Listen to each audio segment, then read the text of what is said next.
আজকে মারা গেলে আপনার সম্পদ, আপনার টুপিটা ঘরে পড়ে থাকবে, আপনার চশমাটা ঘরে পড়ে থাকবে, আপনার জামাটা ঘরে পড়ে থাকবে, আপনার জুতাটা ঘরে পড়ে থাকবে। আপনার কামাই করে কি লাভ হলো? কি লাভ হলো? ব্যাংকে টাকা দিয়ে, ব্যাংকে টাকা রেখে কি লাভ হলো?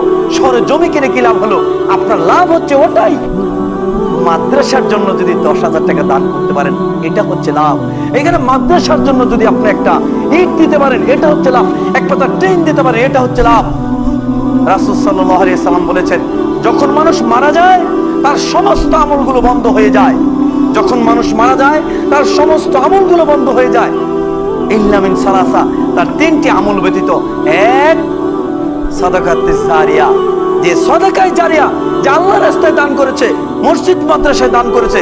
যতদিন পর্যন্ত মসজিদ মাদ্রাসা মানুষ ইবাদত করবে, ততদিন পর্যন্ত আপনি মারা গেছেন, কবরে নেকি পৌঁছতে থাকবে। সুবহানাল্লাহ।